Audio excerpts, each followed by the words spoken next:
May the words of my mouth and the meditations of our hearts be acceptable to you, O God, our strength and Redeemer. Amen.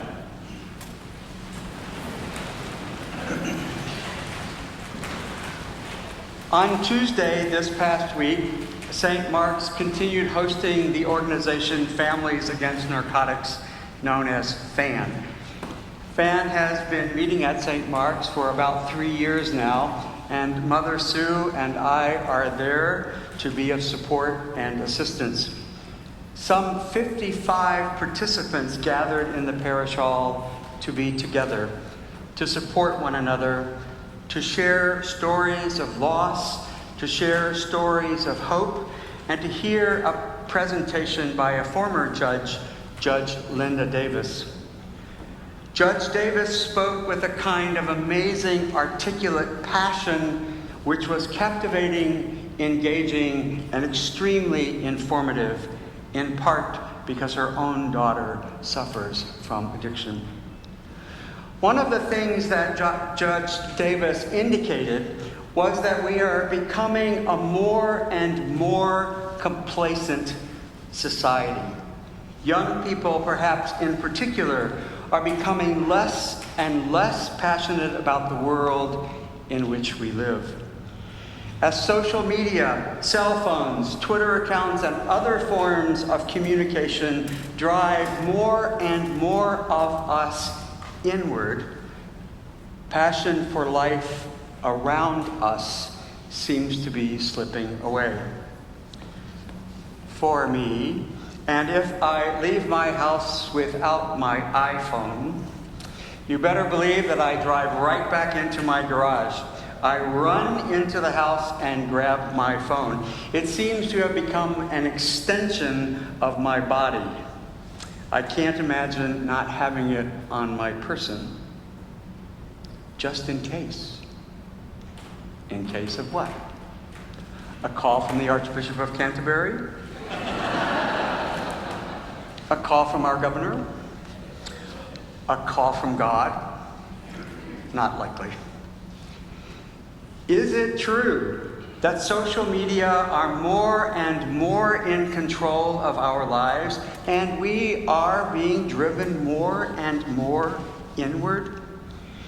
If so, then the passion for life, for justice, for peace, for compassion, for mercy, and for the love of others may well indeed be diminishing. Judge Davis highlighted the great need to have passion to fight the good fight against drug abuse and addiction. Each month, Mother Sue and I continue to learn that addictions are changing lives and entire families. Individuals continue to die at an alarming rate. This, plus the continued rise in gun violence, give me pause, even as we celebrate the coming of the Holy Spirit at Pentecost. As Christians, we are passionate about the Holy Spirit of God coming in a dramatic way on the apostles and followers of Jesus 50 days after the resurrection. Pentecost, which means 50th, comes from the Greek word Pentecosta. Today's celebration has its origins in the Jewish tradition. Pentecost was originally the celebration of the second of 3 great Jewish feasts or festivals, the 7th week after the Passover, in grateful recognition of a completed, successful harvest. So back-to-back Jewish festivals. Our festival of Pentecost and the fruits of the Spirit are gifts from God with deep roots then in the Judeo-Christian tradition. Today we claim Pentecost as the birthday of the Church. Today we heard powerful readings from the book of Acts in various different languages, chronicling the descent of the Holy Spirit on those gathered in Jerusalem. And it has become the tradition in the church to read this reading in as many different languages as possible, to celebrate the message of Jesus being open to all people around the world. We are passionate about Pentecost. The color is red. And oh, does St. Mark's look splendid in red. Pentecost is one of the 3 most holy days in our tradition, kind of high holy days, if you will. Christmas, Easter, Pentecost. So today we pull out all the stops, which is an organ term, by the way. The more you pull out, the louder the organ. Right, Greg? Yeah. So we pull out all the stops and we decorate the church to the nines, and thanks to so many people and thanks to you, it is a great festival of the church. Jesus told his disciples that he would return to the Father, and a new advocate, the Spirit, would come to empower the disciples for a mission.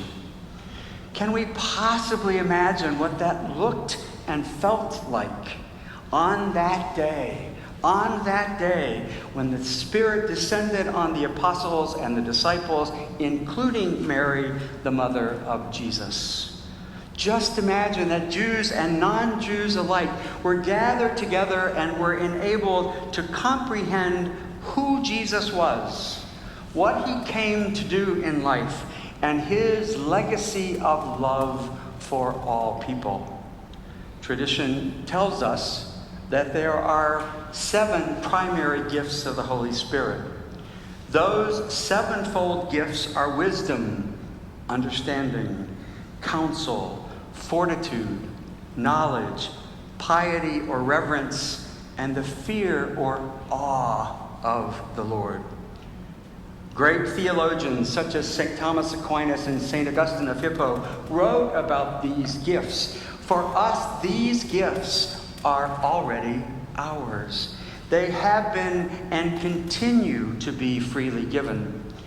The gifts of the Spirit can give us just what we might need to be faithful followers of Jesus. We can commit our lives to all for which he gave his life. The gifts of the Spirit can enable us to be truly passionate about life. For Christians, that passion means being serious about the needs of others and the needs of the world in which we find ourselves. I believe it also means that we need to be people of gratitude, people who say thank you to God and thank you to one another. As followers of Jesus, we live in the world.